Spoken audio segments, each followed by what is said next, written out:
through the hearing and this stuff is fine. Nothing substantial.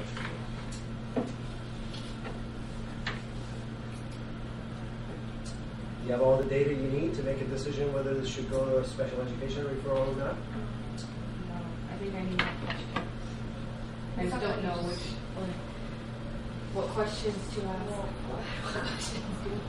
What's like the ratio in like the class? One teacher, 23 students. No, but I mean like for students, like are there more boys and girls? That's pretty evenly. It sounds like you just assumed. Carol? Has the teacher tried working with the student one-on-one? No, the teacher does not stay after school. All the time he has to spend figuring out his new curriculums. What are the grades like in those classes? In John's other classes, he's doing okay. He's pulling pretty much similar grades as the years before and everything else. I mean, he's not a stellar student. He's a C, B, sometimes a C minus kid. But this and gym are the only issues. How has he previously done in math classes? Has he always struggled with that? No, it's been a C kind of a kid.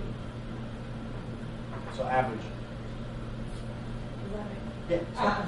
Does the teacher teach in different ways to reach different students, like visually, tactile? Puts notes on the board. That's it. Yeah. But he hasn't taught his teaching style for years. It's just the new material he has to teach. Has he recently gained significant weight? The child? No. He's skinny as a rabbit. How are the other kids doing in gym class? Everybody else seems to be doing okay in gym class. The gym teacher does not have a problem with any other students but him. Is he with the same group of students throughout the day, or does it change every class? The group of students he's with? His class has changed, and the individual group has changed. Anybody want to know when gym class is? When is gym class? Just before math. Good question. What is the guy to girl ratio in the class? About 50-50. There's no big distinction. It's not a majority girl, majority boy class. Is there a new activity in gym? Say what? Is there a new activity in gym? No, Participating same old in stuff. They're gonna run around.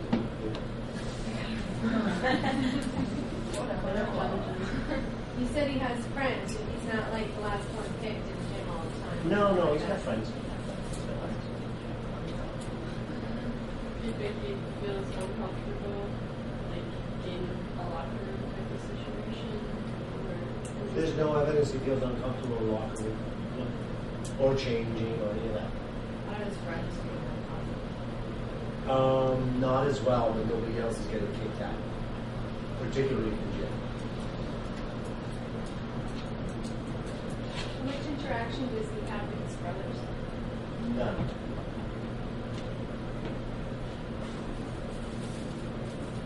So are you ready? Yeah. No more questions? Oh, One more. is he getting enough sleep? Really nobody knows. Mom says he goes to bed around 11 o'clock and he gets up. He doesn't have a problem getting up on time. He's grumpy, but he doesn't have a problem getting up and getting to school. He's always on time. No trouble.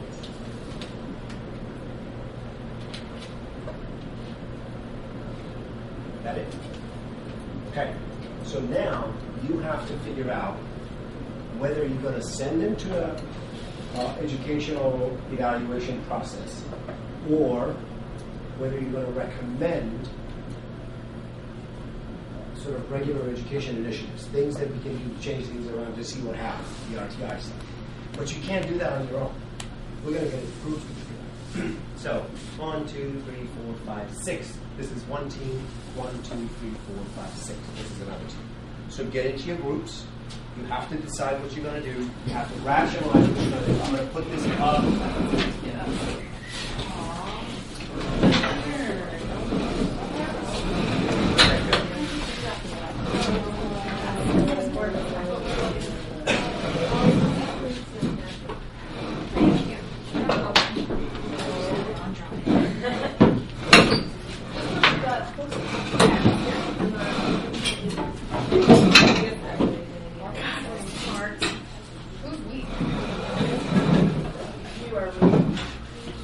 So I'm going to put the RTI here for you to look at in case you need reference for it.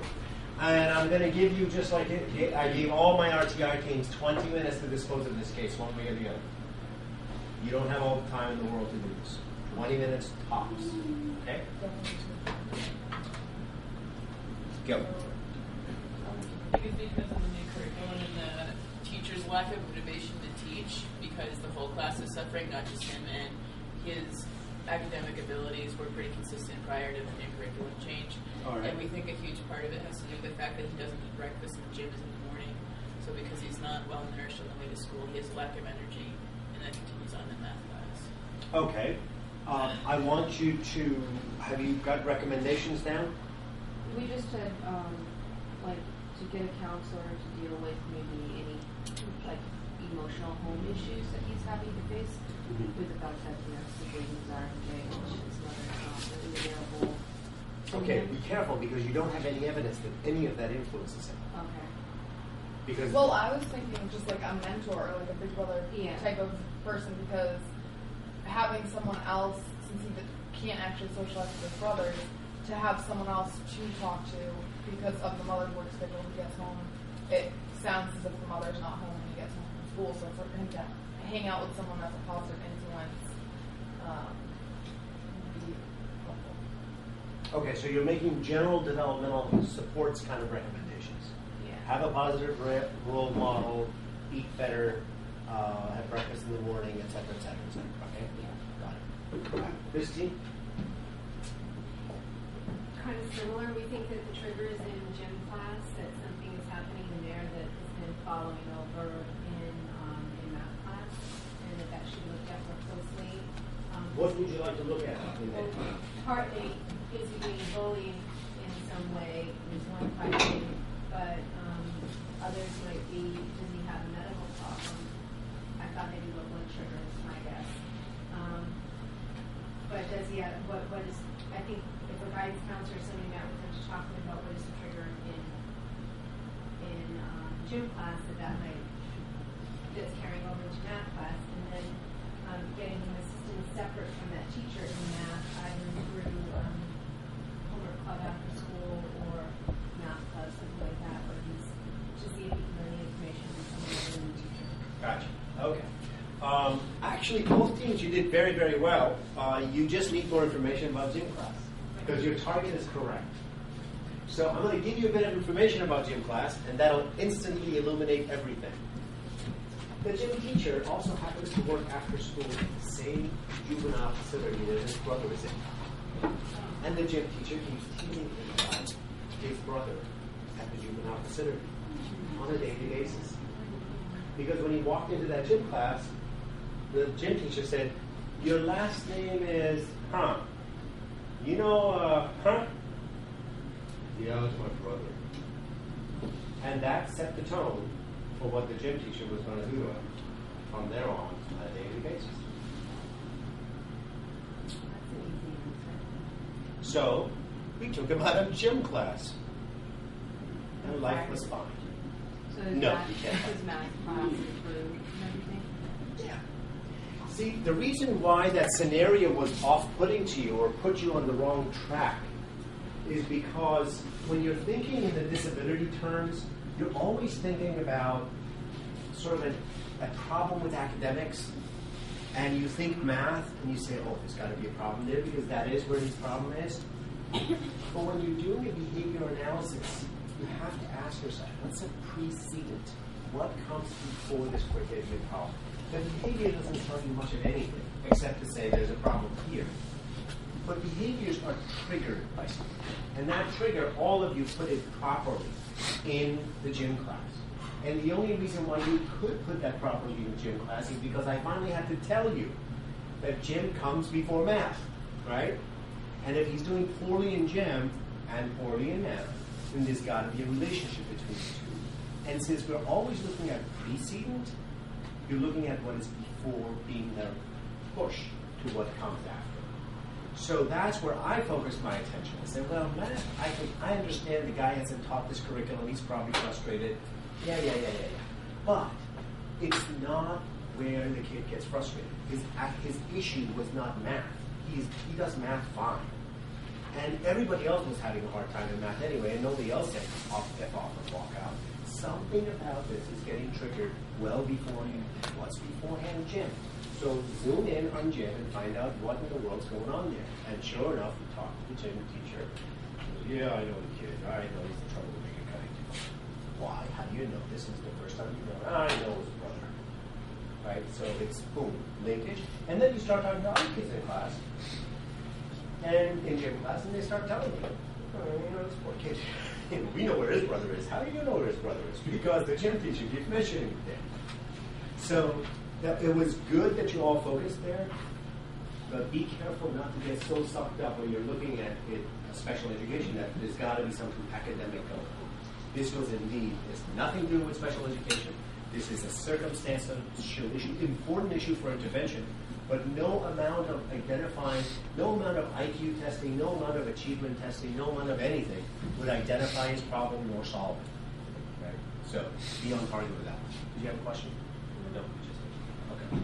All right, so this is your second case. Mary's in 5th grade. She has a great deal of difficulty with spelling, reading, and writing. She has trouble. She's had trouble since 1st grade. The parents are desperately, deeply concerned and have made a referral. Now, instead of asking me questions, I want you to together generate a single set of questions that you want to ask about this, and then I'll ask you to sort of team this to see if this is special education. So I want one set of questions from each team.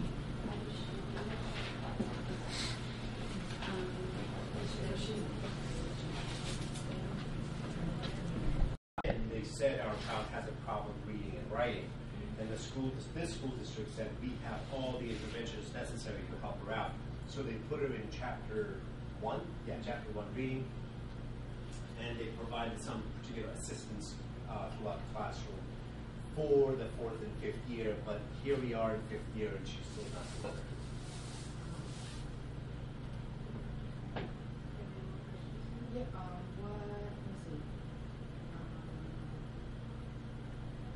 Has she ever been tested before? Nope.